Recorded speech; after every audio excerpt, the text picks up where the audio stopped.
Live from SABC headquarters in Auckland Park, Johannesburg. Welcome to this week's first edition of the Watchdog. My name is Vuyo Mvogo, and on the show this evening,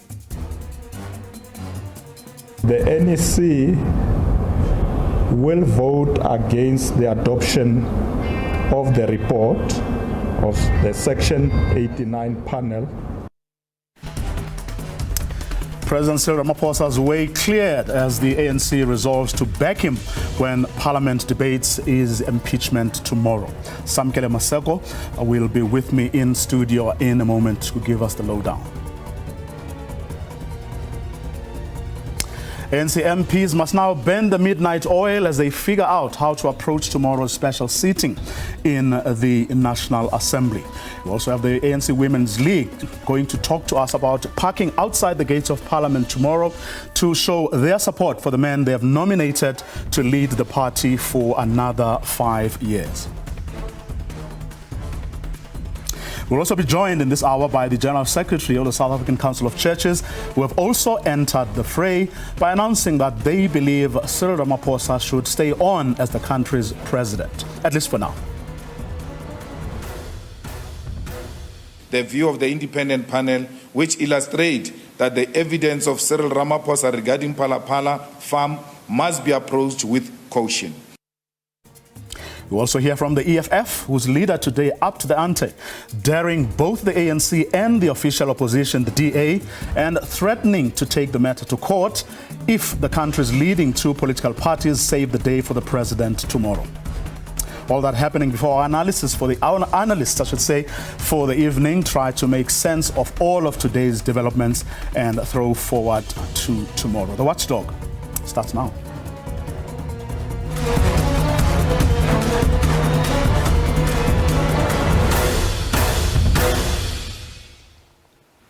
The ANC's National Executive Committee, the party's highest decision-making structure between conferences, has instructed its MPs to vote against the adoption of the Section 89 panel report in the National Assembly tomorrow. Announcing the decision this afternoon, Acting Secretary General Paul Mashatile said the NEC decided Ramaphosa should continue to lead both the ANC and the country. Just weeks before the ANC's 55th elective conference, the party has been wrestling with an issue that looks set to deepen divisions within the party.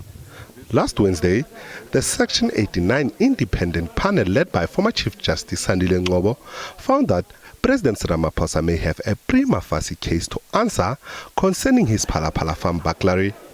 Forced to convene, the ANC says its president will continue with his duties. This comes after the announcement that President Ramaphosa will take the Phala report on review. The NEC will vote against the adoption of the report. Since the release of the report, calls have been mounting for the president to step down. But the ANC has come out to his defense, and despite internal differences, it has decided that he should continue in his role. What does that mean? It means the president continues with his duties as president of the ANC and the Republic. But the NEC agreed that the president must proceed to be held accountable. So he'll take the matter on review. He will subject himself to other processes of the Integrity Commission. There's another process of the Hawks and the Public Protect. Those processes are going to continue. The Section 89 report found that the president may have committed violations by failing to uphold, defend and respect the Constitution, by undertaking other paid work, failing to report the alleged theft on his farm to the police as required by the Prevention and Combating of Corruption Activities Act, exposing himself to situations involving a risk of conflict of interest and acting in a way that is inconsistent with his office. Should Parliament meet tomorrow to deliberate on the report and adopt it, the ANC MPs will vote against it. So that's the decision. We will vote against it because, as you are aware, that that report will set in other processes in motion, like impeachment, and we are not supporting the process that will lead to the impeachment of the president. Meanwhile, as the party deliberates behind closed doors, some ANC members gathered at the venue, some against and some in support of party President Ramaphosa. That report has got nothing to do with the president's criminality.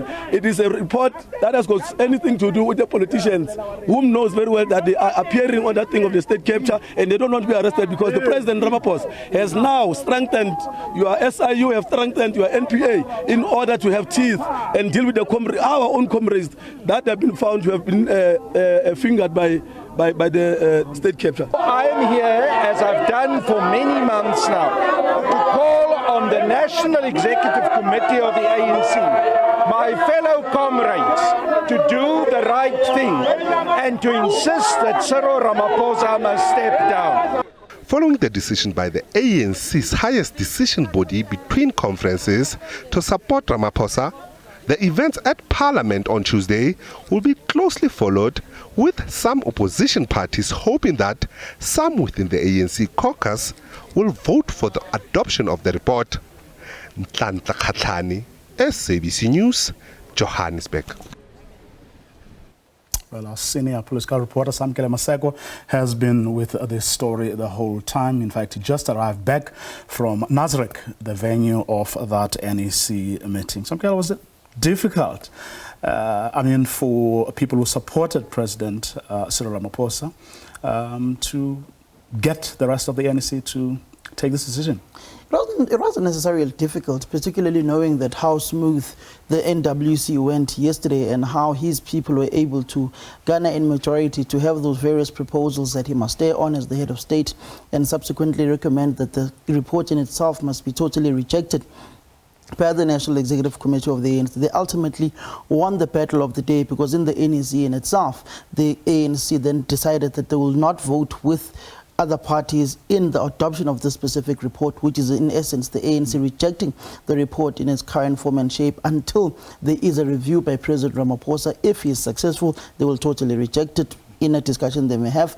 But then if the report is upheld, that's another different ballgame in the Constitutional Court, where the President has applied to set this particular report aside. But in essence, his supporters, those whom he has entrusted with fighting for his political future, have won the order of the day. The facial expressions walking out of that National Executive Committee in the afternoon could tell 1,000 words. Those who are his political detractors and nemesis, you could actually see the anger and the frustration in their faces. But those whom are in his corner, you could see the jubilation. The million-dollar question is the man you are seeing on our screens right now, Paul Shibogoso Mashatile, and the political game he is playing. Because ultimately, should the president trip over the issues pertaining to Phala, if he's elected as deputy president in 11 days' time now, he is going to be the biggest benefactor of the current shenanigans facing the president should he trip.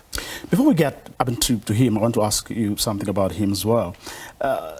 How nuanced were the discussions from what we were able to gather? You know, in other words, beyond simply being pro Cyril Ramaphosa people versus anti-Cyril Ramaphosa people, were there like nuanced discussions about what this whole saga means and, you know, what happens if, in other words, some of the questions that were posed by former President Thabo Mbeki, for example, were they answered? In other words, did it get to that point, or did everyone just focus on what's going to happen tomorrow with their positions in mind, that I am for him or I am against him?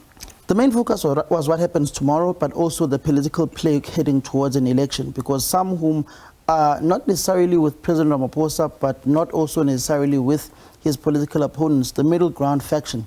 They're essentially saying, if you dare remove the incumbent 11 days from a conference, you are going to have a similar issue like we had in the 2005 National General Council at the University of Pretoria, where Nathi Mthethwa stood up and asked that the officials of the ANC are not there in its entirety. They also voted for a deputy president who was not seated amongst the officials. So essentially saying that if you were to remove Cyril Ramaphosa now, you would be entrenching him in the structures of the ANC and further entrenching his so-called Renewal 22 faction within the governing party. And that will ultimately mean giving them a clean sweep come the 55th National Conference in December. As we've looked at the branch nominations that have taken place, the factions in the ANC have been pretty much disseminated with the branch nominations for additional members and also the officials of the African National Congress. But one critical point that saw that the debate had long moved past Cyril Ramaphosa staying on as President of the Republic and of the ANC was when they were discussing whether to note the report or to reject it in its entirety. You can check with Paul Mashatile. He shied away from both those two views and just said, we're rejecting the report, we're not voting for the report, which in essence means they've rejected the report in its entirety, in its current form and shape, with them voting against the report should National Assembly continue to sit tomorrow. So the nuance in the debate was that those whom were against President Ramaphosa then started bringing in a new concept of noting the report, rather than the ANC saying, we totally reject the report in its entirety.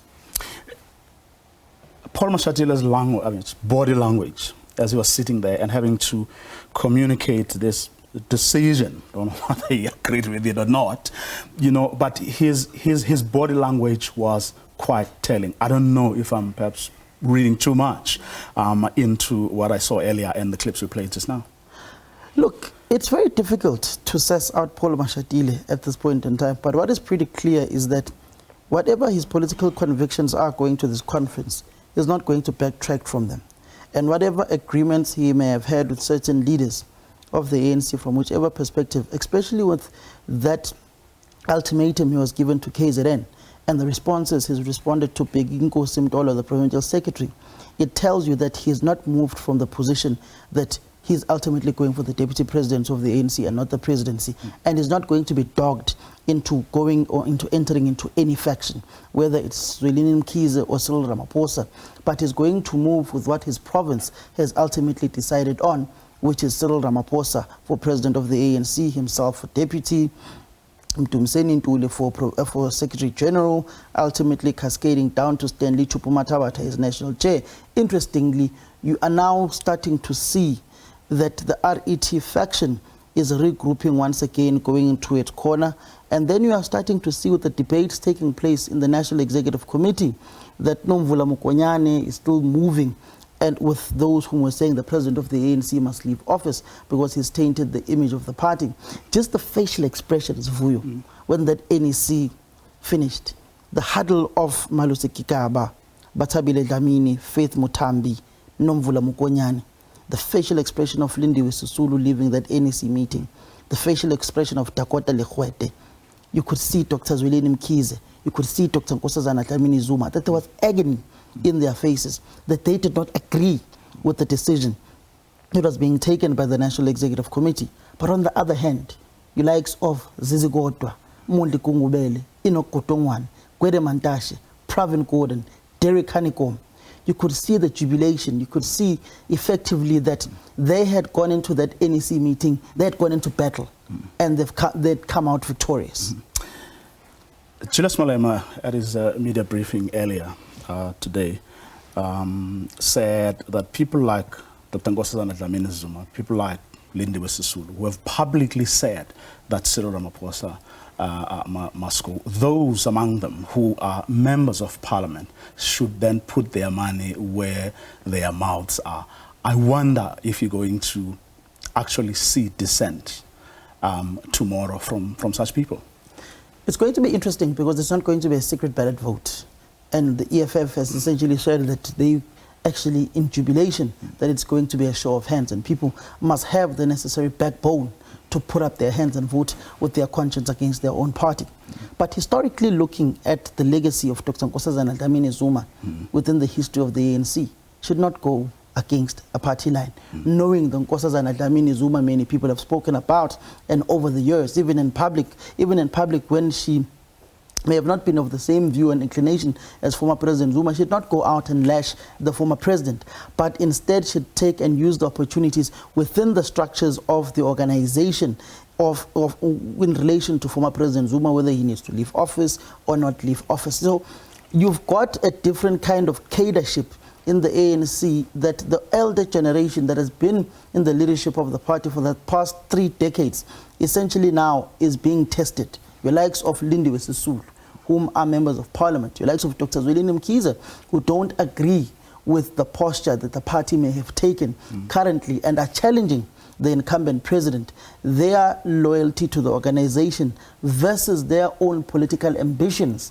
are now going to be tested come the sitting of the National Assembly tomorrow. Just to quote, we'll check out my phone, there's a comment that was done by Nkosi Mtolo, the ANC Provincial Secretary in KwaZulu-Natal, which spoke volumes. Quote, in a political system, you vote according to the party line because the seat you occupy was won by a party. It belongs to a party, not you. End of quote. That was an essence Begum Dolo, who may have had a view that the president must do the right thing in the interview he had with the SABC, but right now he's saying that you vote with the party line because the seat that you occupy as Boyema Mabulu, as whoever, member of parliament, as Supra Muhammad Pilu, that is not your seat. That is the seat of the organization. But there are some who voted with their conscience a few years ago, who were dubbed the suicide bombers. I wonder if there will be any suicide bombers this time around. Tomorrow afternoon we'll see. Very, very quick one. This, of course, whatever, let's loosely call them, pro-Ramaphosa faction may have achieved over the past couple of days, it doesn't mean that this fight is over. The battle is far from over. They may have won these 2 rounds, but they have not won the war. The war ultimately reaches a climax politically in the ANC come the 55th National Conference. But post that, and post the 2024 general election, that is when the true battles ensue, because you will then have people in the ANC who will be thinking beyond Cyril Ramaphosa as the president of the country, who will then be thinking about their own selfish preservation come the next conference of the governing party, where ultimately Cyril Ramaphosa hands over the leadership of the party, should he not leave before then. But it goes back to the comment of Gwede Mantashe saying that you need to get through the hurdle in 11 days' time of the 55th National Conference. Beyond that, we can then start to ponder the future of President Ramaphosa. But for you, legally speaking, I'm not a lawyer. I try to study law. But with the president going straight to the Constitutional Court, the Constitutional Court still has a right to say, before you come to the Court, start at the lower court, which then kicks in what? Start at the lower court. If you lose at the lower court, you apply for appeal. If they refuse your appeal, you petition the SCA. From the SCA, you go to the Constitutional Court. So ultimately, this Phala issue is going to be here, drag on for the next 4 years. Samkela Maseko, thanks very much for your time and your insights as our senior political reporter who's been with this story the whole time. Well, people who also believe that Cyril Ramaphosa should stay on, at least for now, is the South African Council of Churches. Bishop Malusi Mpumlwana is the General Secretary of the South African Council of Churches. Bishop, good evening. Thanks very much for your time. Good evening, Vuyo. Thank you for having me. Well, give us a history, perhaps, or background or context to what the SACC said today. Well, we didn't say anything today, actually. We made a statement last week.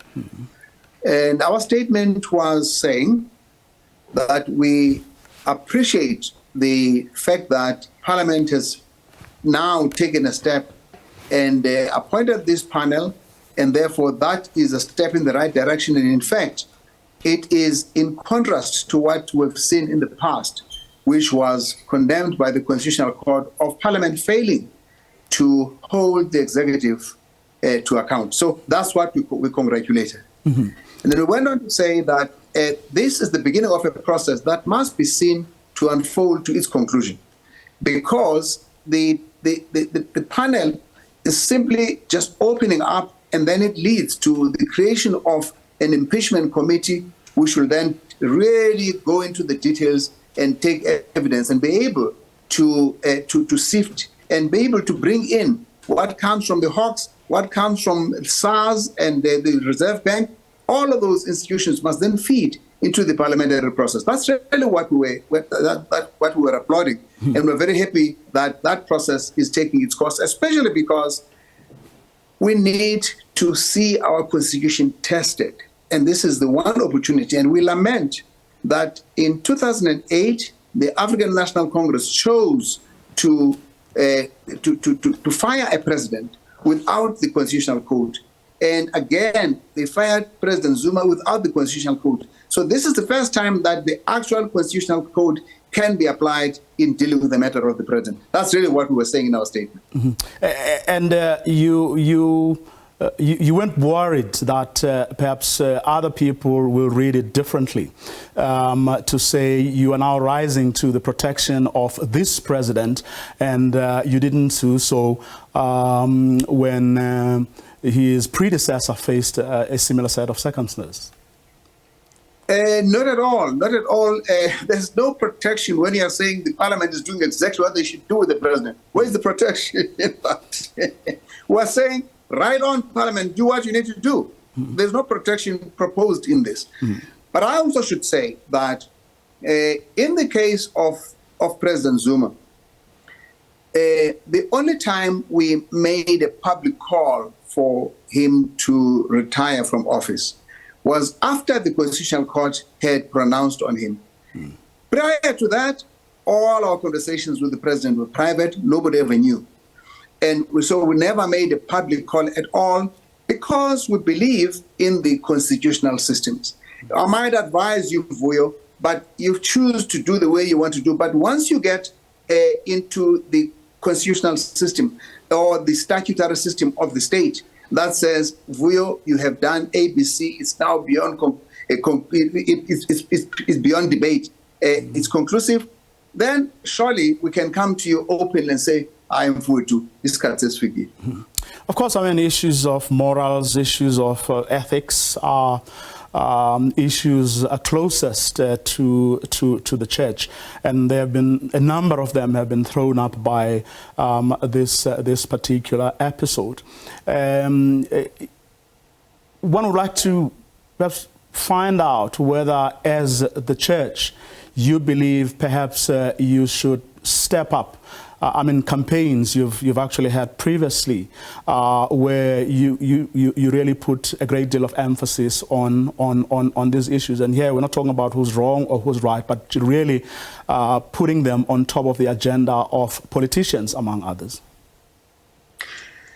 In fact, I might just tell you that the SACC, is part of a body of religious, interfaith religious leaders. It's a forum that we worked together on during the COVID campaign. It was a religious forum against COVID.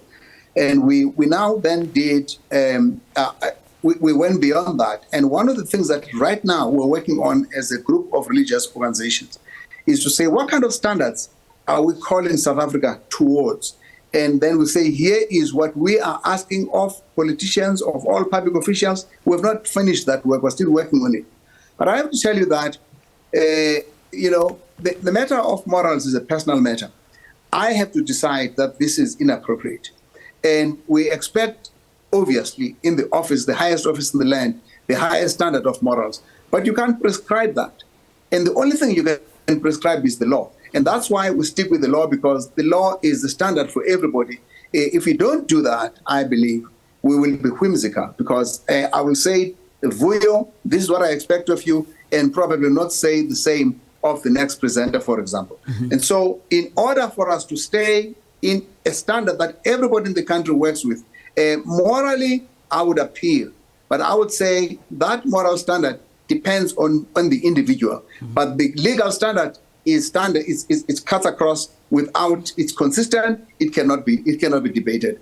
I do want to say that the report that you may have read, which I see as a byline, that calls for Ramaphosa to leave office is unjustified. I wouldn't have actually said that. I think that's the commentary of the journalist. You're a journalist, you should know that. What we said was that there is a lot of debate about whether he should leave or he should not leave. We're not entering the merits of that, but what we're saying is any of these things should not get in the way of the processes that must be acted upon.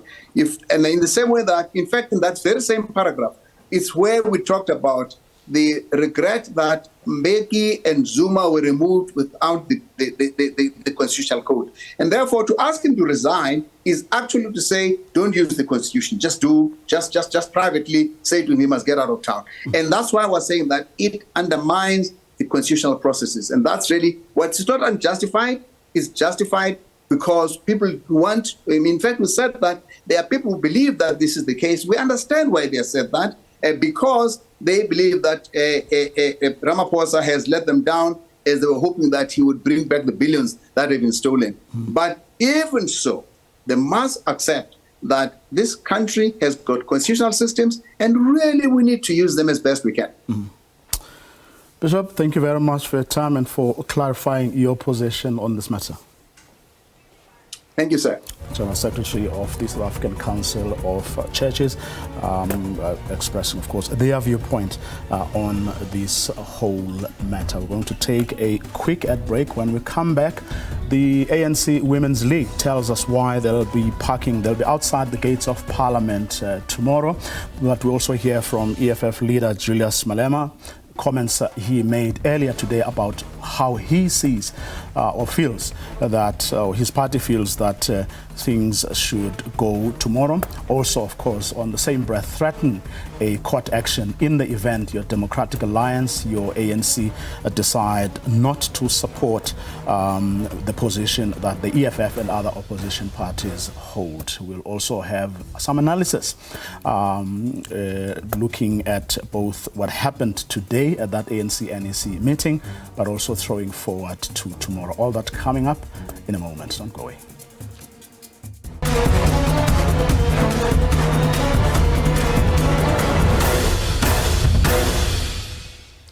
The ANC Women's League will tomorrow be picketing outside Parliament in support of President Cyril Ramaphosa. Why have they decided to do this? Vuyokazi Malafu is the spokesperson for their task team running the Women's League in the Western Cape. Vuyokazi, good evening. Thanks very much for your time. What is the point you're making? Thank you for having me. I think the point that we are making is to say that we support the president. And to your comrades? That we support the president. And apart from supporting him, remember, we are the ones that are nearer to Parliament. So it's happening in Cape Town. And we also wanted to make a statement tomorrow before the sitting. To those who believe you are being factional here, because the NEC has taken a decision, everyone has been asked to abide by that decision. Is there a need really for what you will be doing tomorrow? I think from our side, I think if you've followed even the nominations going to the national conference, actually, the Women's League has also supported President Cyril Ramaphosa for the second term. And I think for us, not really being factional, but also understanding that anyone is innocent until proven guilty. And I think on our side is basically to say we want to call off the calls that are saying the president should resign. And we think it's quite premature of them because not much investigation has taken place. I think SARS as well and other state entities have not really concluded the investigation. And for people to have calls of resignation, I think from our side, we view that as factional, by the way, and as being premature. Well, of course, I mean, you know that you've also been criticized as the Women's League General. Now, I'm not talking about just the Women's League. I mean, in the Western Cape, for abandoning women, not supporting the women who want to make history and become the first women to lead this political party. I think, Vuyo, if people look at the Western Cape has been known for a very strong women's movement. And I think part of our task as the provincial task team in the Western Cape of the Women's League is to revive that. And I think, sometimes people are always harsh on the Women's League because when we take a stance, because this is a political stance that we're taking, and we're often criticized. And I was explaining earlier to some of the other journalists that asked the same questions. I was saying, when the 16 days of activism started, we've had calls across the province in different regions protesting outside, courts and police stations to say this is enough. I mean, there's been a number of cases in the Western Cape where we've supported women.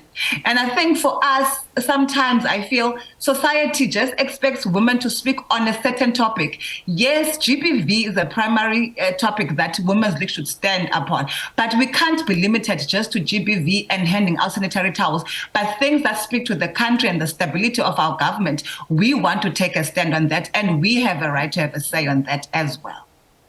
Or people that say, for precisely the very reasons you have so well articulated, you should be supporting a woman for president, so that your role is not confined to dishing out pamphlets during the 16 days of activism campaign, but supporting actively a woman to lead what you often call this glorious movement.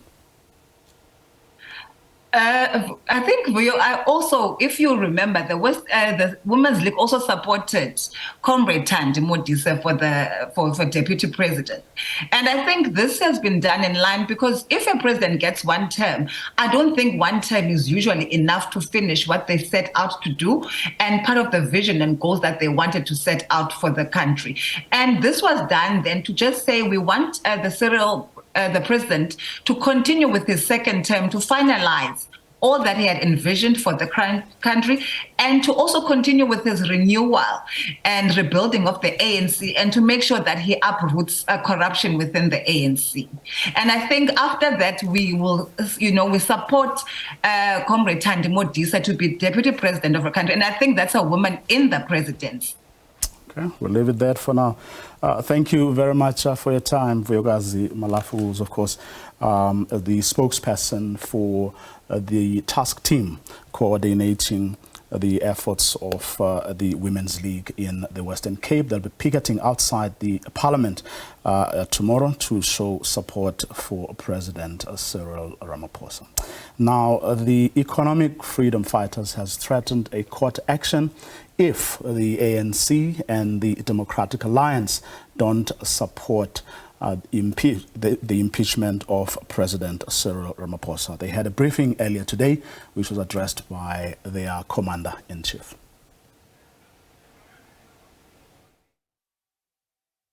The EFF, along with the majority of opposition parties, calls for the following ahead of the parliamentary sitting of Parliament on the 6th of December.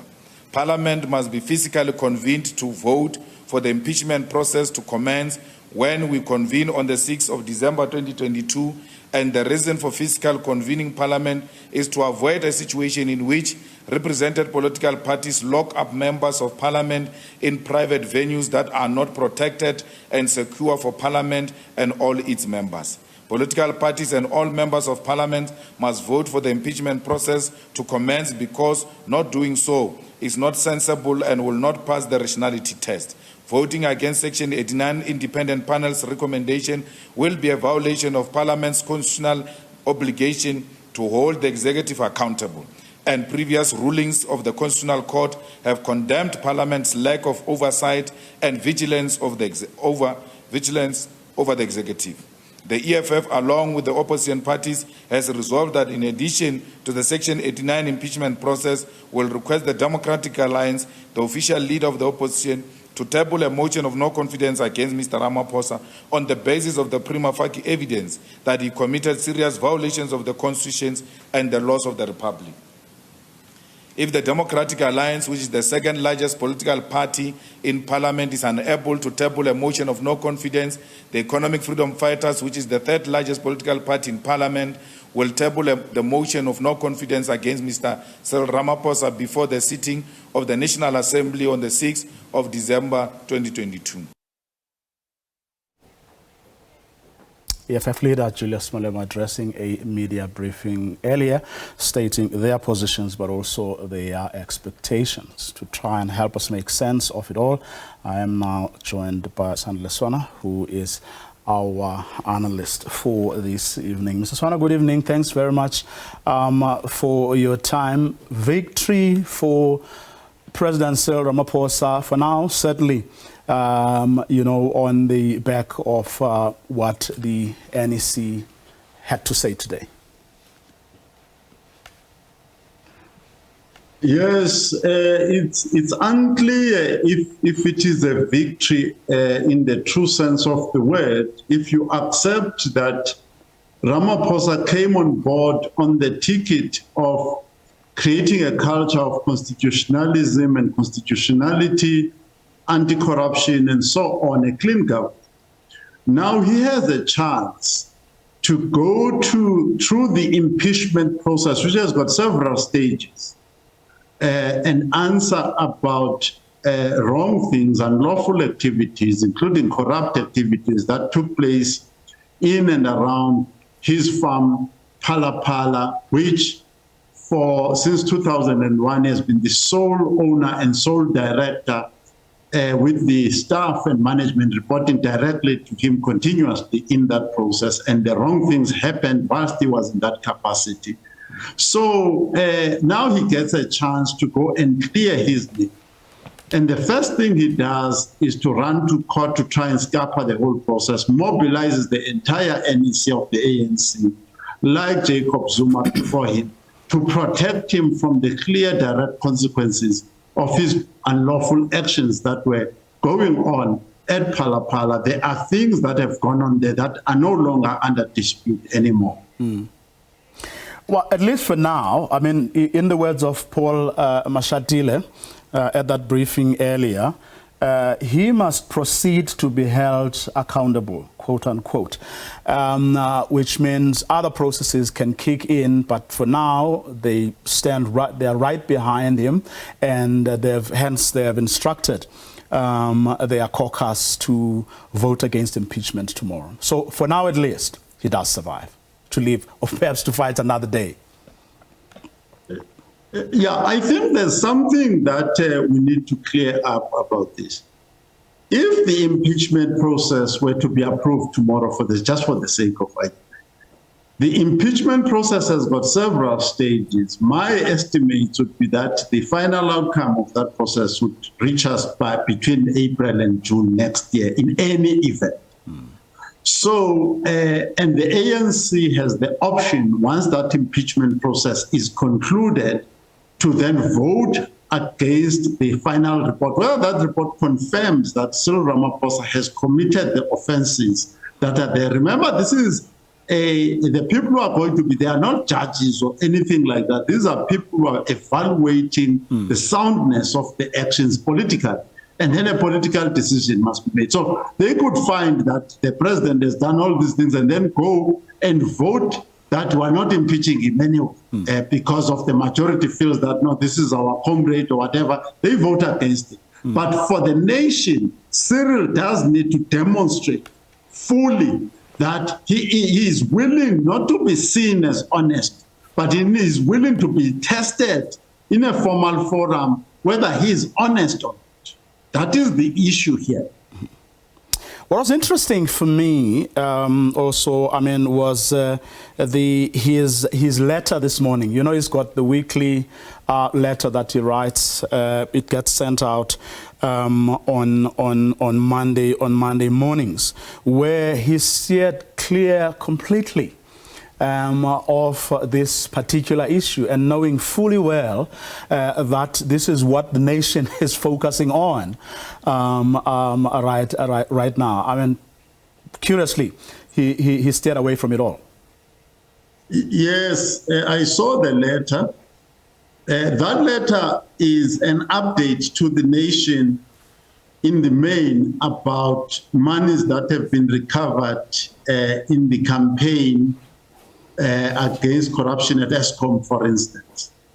So politically, what that letter does is that it's a letter that is trying to show that Cyril is not distracted by the efforts of the RET forces or any other person who's trying to be protected from justice.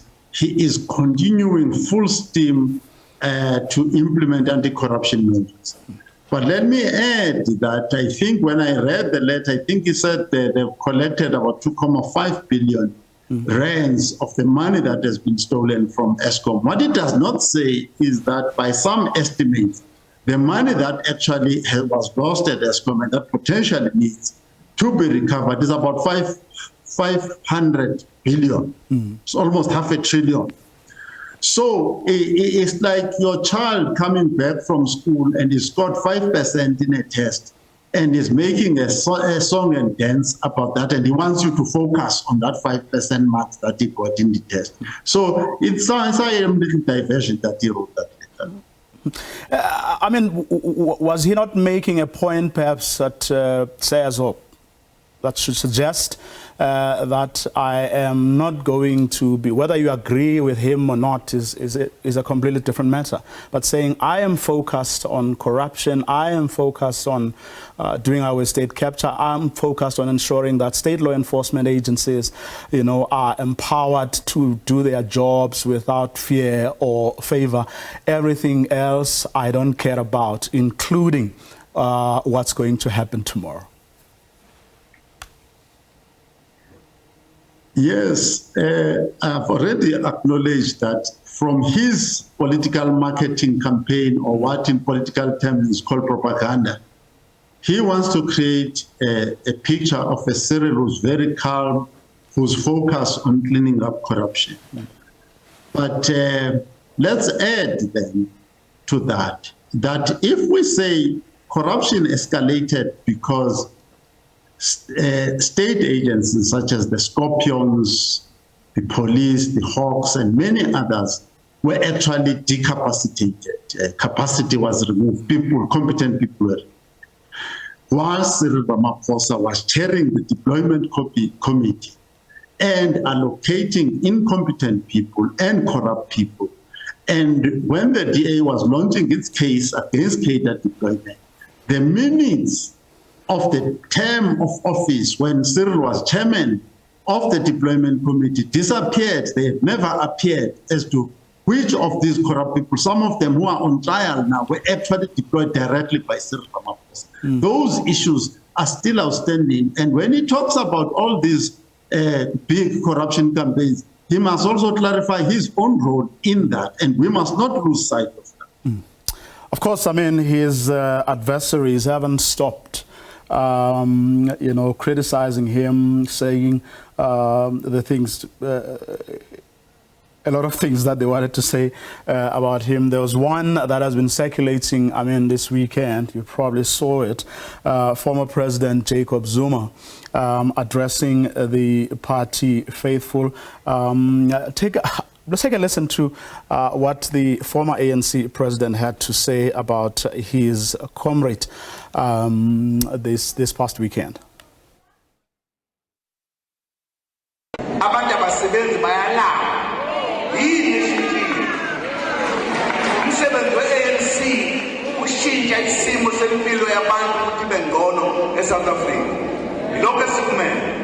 hayi ukuthi igcwalisa amaphupho imali eziningi ezidala boma-trans kubantu abambalwa.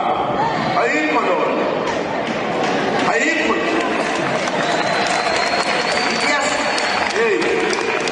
Iyasihlaza lento njenge-ANC ukuthi kube khona isigebengu esihola i-ANC. Nani nivume khona isigebengu? Hawu yabo, kanti nenzenjani? Nihola isigebengu nani niyavumpela nje?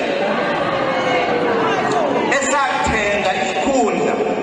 Uyabona-ke ukuze ngazi kahle ukuthi niyayibona lento. Kufanele nivume ukuthi omongameli ngokujwayelekile be-ANC babekwa emlandweni. Lo akangabekwa emlandweni abhale angabi ikhanda lakhe libe nabo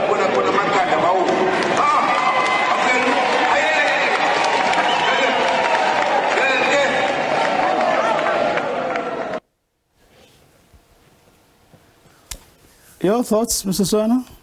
ANC horror is giving stuff in who even bought, being a president of the ANC. I think what we need to say is that, what Zuma is saying there is that there is a disgrace that has come to the African National Congress, whereby the ANC is failing to uplift the standard of living and the quality of life of ordinary South Africans. But the leaders, instead of doing that, are actually stuffing their pockets and their mattresses with money, to the point that the ANC, according to Jacobs, is currently being led by a thug, a criminal, and the members of the ANC are agreeing to that must continue. Now, that type of comment coming from someone who has a very questionable criminal history, was actually out of jail quite recently himself for other types of crimes and so on, and who's got criminal cases in progress. When a mafia comments about another mafia, you've got to give credit there and say, these guys, they know what they're talking about, and they've been working together. And Cyril was the chairman of the deployment committee when Zuma was actually entrenching state capture in South Africa. So he had a hand, a firm hand, in deploying people into strategic places there. So they know each other. They were together in the Marikana massacre. They've worked together in damaging this country for quite some time. Mr. Swana, where do you think it's going to go tomorrow? The leader of the EFF says that they are hoping those who have been saying that Cyril must go, people like Lindiwe Sisulu, for example, or Dr. Nkosazana Dlamini Zuma, should then put their money where, or their vote this time, where their mouths are. Do you see them dissenting? Well, I think the ANC does have a history of dissenting MPs. Even during the Zuma era, there are MPs that openly defied Kwete Mantashe and voted against the position of the ANC in Parliament. We know that.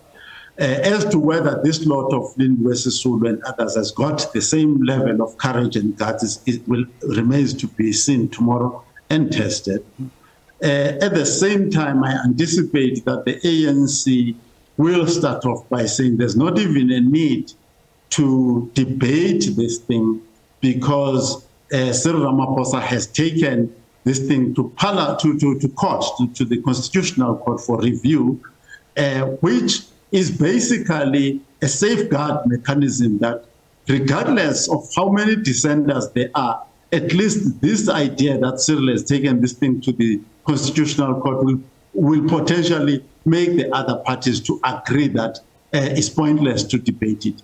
But the likes of Malema and Steenhuisen have got their own new motions that they want to propose to remove the president, and the opposition surely have got points and maybe even additional evidence that they want to present during the hearing tomorrow. So at least the debate will be hot tomorrow, and there is a chance that the ANC may just be able tomorrow to stop this impeachment from going to the next step. But we'll hear what they say. Well, he is, of course, also threatening legal action if the John Steenhuisens do not do what they are asking them to do as the leader of the official opposition.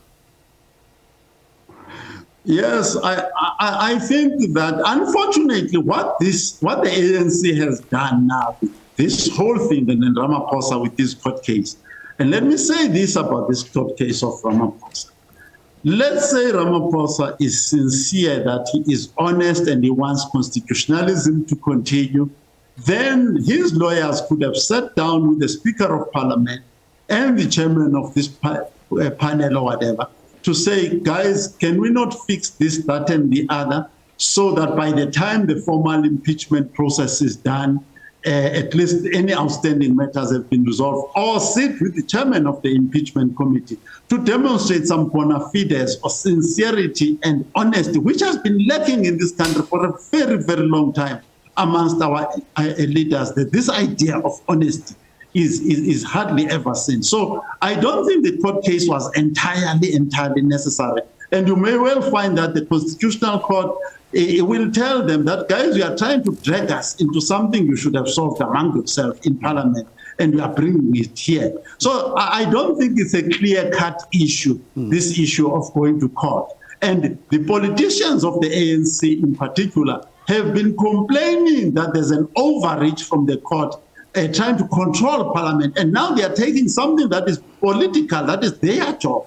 Now they are taking it to court. And that is a bizarre way of thinking. And unfortunately, it's driven by undermining of morals. No moral framework guides the African National Congress at this point. A quick one. I mean, of course, I mean, as you are suggesting, he will in all likelihood survive tomorrow. But does it necessarily mean, given the fact that those who wanted him out were clearly defeated at the meeting that was held today, the NEC meeting that was held today, what does this necessarily mean for the next 12 or so days leading up to that all-important elective conference at Nasrec? Okay, let me just say this quickly. The first one is that the idea that Cyril should have been removed outside of the formal process in Parliament from any position that he holds other than in the ANC itself was unreasonable from the start. That was a non-starter. We shouldn't have been discussing that at all, because when we do justice, it must be done according to the law as it is. Two, there is lobbying. There was lobbying before this Phala issue became hot. Let's say before this panel report came out. I think that the nominations list that has been produced by Kgalema Motlanthe and his committee is not a fair reflection of what is likely to happen at Nasrec. I think Nasrec is going to be, from an ANC point of view, not from a South African point of view, it's going to be an exciting thing, especially the nominations that are going to come from the floor. I think that list is shaken by the events of the past few days. Well, we will all be there together with you. Thank you so much for your time, Mr. Sanleswana, of course, giving us his thoughts on what happened today, that NEC meeting that took place and that decided that the ANC should not support calls for an impeachment of their president come tomorrow. And that's where we're going to leave it for tonight. To join us again tomorrow evening, same time, and we'll be reflecting on the debates that will have taken place in Parliament and what it would all mean going forward for both President Cyril Ramaphosa but also the ANC. For tonight, though, it's a good night from the Watchdog team.